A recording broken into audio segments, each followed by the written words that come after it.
blue dot roamed, without a road, in the middle of nowhere. I'd taken the same road trip with my best friend for the last 2 years to the same cabin in Rhinebeck, New York, to meet the same people in our super smutty book club. I shouldn't have gotten lost. But this was a year of firsts. Overhead, angry-looking clouds rumbled with thunder, dark purple with the coming night and heavy with rain. I hoped the weather held up until I found the cabin, unearthed a bottle of wine from my back seat, and settled down in one of the rocking chairs on the front porch with a romance book in my hands. The promise of a week of wine and happily ever afters had kept me sane all year. Through boring English 101 classes with half-asleep students and AI-generated papers on Chaucer, and colleagues who swore that War and Peace was a riveting read. The English department was rife with people who would love to talk to you for hours about Beowulf, or modern literary theory, or the intersectionality of postmodern texts. But for 1 week out of the year, I looked forward to shucking off my professorial robes and disappearing into the twisting roads that hugged the soft hills of the Catskills, and reading about impossible meet-cutes and grand romantic gestures, and no one would judge me for it. And when everyone else pulled out because life got in the way, it was just going to be my best friend, Prue, and me. And that was perfect, too. I needed this. Prue didn't understand how much. No one did. So when she told me last week that she couldn't go either, it surprised me. No, that was the wrong word. It disappointed me. But I didn't want it to show.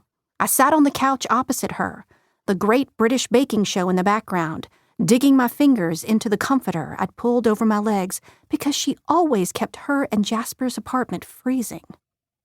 "I'm sorry," she'd said, twisting the rings on her fingers nervously. Her dirty blonde hair was done up in a sloppy ponytail, and she was already in her pajamas and fuzzy slippers. She was petite and perpetually sunburnt in the summers, with wide brown eyes and a scar on her chin where my teeth went into her face when we were 12 and trying to do backflips on a trampoline.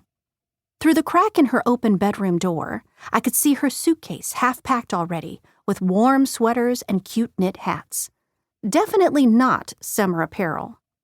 "Jasper surprised me with a trip to Iceland, and this is the only time we can go because of, his job," she gushed quickly, like saying it faster would make it hurt less, ripping a proverbial Band-Aid off a very hairy leg. "I know it's not ideal, but he just told me. We just found out, and we can all go to the cabin again next year?" The question dipped up, hopeful. "No," I wanted to tell her, but I couldn't quite muster up the word. "No, we can't. I needed this. I still need this." But if I said that, then what would happen? Nothing good. She would still go off to Iceland, and I'd be stuck exactly where I was. Besides, we both knew what Iceland meant. A proposal. Finally. It was something she'd been waiting for years. So what did it matter if she couldn't come to the cabin this year? It was nothing, really, in the face of what she had to look forward to. So I put on a smile and said, "Obviously, next year we'll be back to normal." "Absolutely," she promised, and she didn't suspect a thing. "Oh, and maybe this year we can all get on a video call together instead?" "Come on, Prue. You know if Jasper's taking you to Iceland, you won't have time to video call with anyone." Then I held up my hand and wiggled my bare wedding ring finger. "You know what he's gonna do." My best friend squirmed anxiously. "He might not, and I know how much this trip means to you." "Go. Have fun.